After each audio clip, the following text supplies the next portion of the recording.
The white men's ship did not return that spring, or in the summer. But every day, whether I was on the headland or gathering shellfish on the rocks or working on my canoe, I watched for it. I also watched for the red ship of the Aleuts. I was not sure what I would do if the Aleuts came. I could hide in the cave, which I had stored with food and water, for it was surrounded by thick brush, and the mouth of the ravine could only be reached from the sea. The Aleuts had not used the spring and did not know about it because there was another one close to where they had camped. But they might come upon the cave by chance, and then I must be ready to flee. For this reason, I worked on the canoe I had abandoned on the sandspit. I went to the place where the others were hidden, but they were dried out and cracked. Also, they were too heavy for a girl to push into the water, even a girl as strong as I was. The tides had almost buried the canoe, and I labored many days to dig it out of the sand. Since the weather was warm, I did not go back and forth to my house on the headland, but cooked my meals on the sandspit, and at night slept in the canoe, which saved much time. Even this canoe was too big for me to pull easily in and out of the water, so I set about making it smaller. I did this by loosening all the planks, by cutting the sinews, and heating the pitch that bound them together. I then shaped these planks to half their length, using sharp knives made from a black stone which is to be found at one place of the island, and bound them back together with fresh pitch and sinews. The canoe, when I had finished, was not so beautiful as it had been before, but I could now lift one end of it and drag it through the waves. All the time I was working on the canoe, which was most of that summer, Rantu was with me. He was either sleeping in the shade of the canoe or running up and down the sandspit chasing the pelicans that roost there in great numbers because there are numerous fish nearby. He never caught any of the birds, yet he would keep trying until his tongue hung out of his mouth. He had learned his name quickly and many words that meant something to him. Zalwit, for example, which is our word for pelican, and naip, which means fish. I talked to him often using these words and others, and many that he did not understand, just as though I was talking to one of my own people.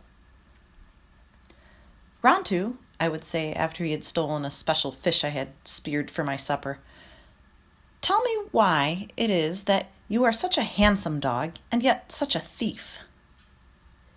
He would put his head to one side and then the other, although he knew only two of the words, and look at me. Or I would say, "It is a beautiful day. I have never seen the ocean so calm, and the sky looks like a blue shell. How long do you think these days will last?" Rantu would look up at me just the same, though he understood none of the words, acting as if he did. Because of this, I was not lonely. I did not know how lonely I had been until I had Rantu to talk to.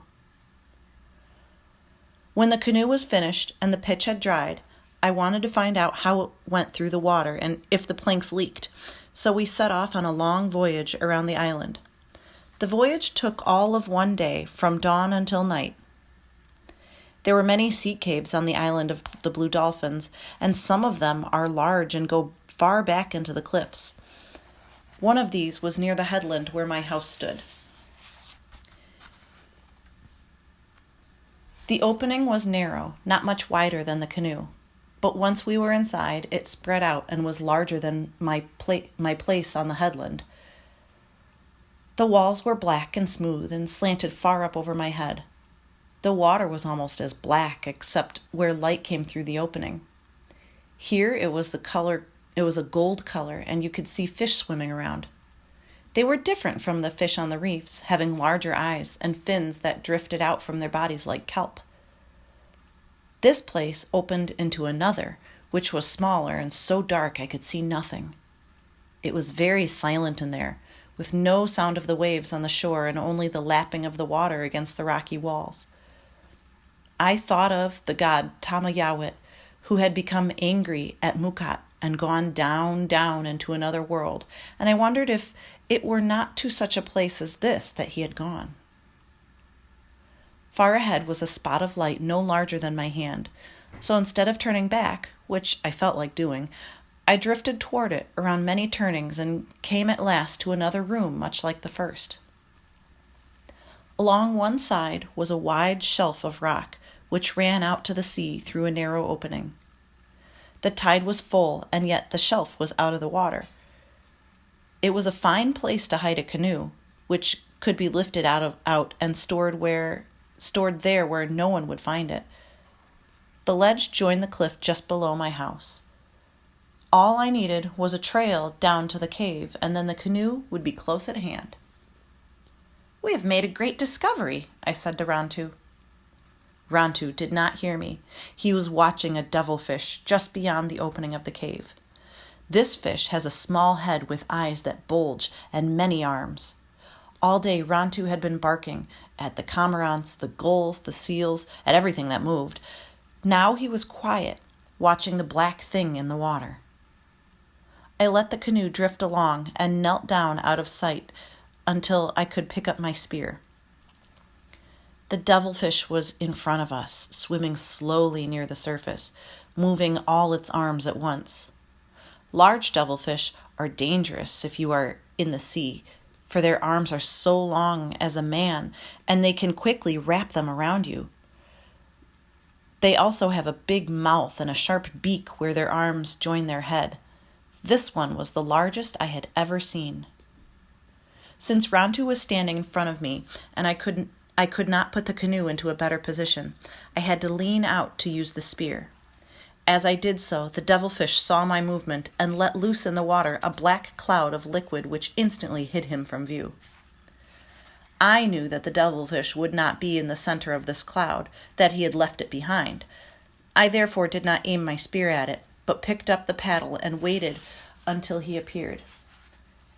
He was now twice the length of the canoe from me, and though I paddled fast, I could not overtake him. "Rantu," I said, for he was watching the black cloud in the water, "you have much to learn about the devilfish." Rantu did not look at me or bark. He put his head to one side and then the other, still puzzled, more so when the cloud disappeared and nothing was left except clear water. Devilfish is the best food in the seas. The flesh is white and tender and very sweet. But they are difficult to catch without any kind of spear, which I now decided to make during the winter when I would have much time.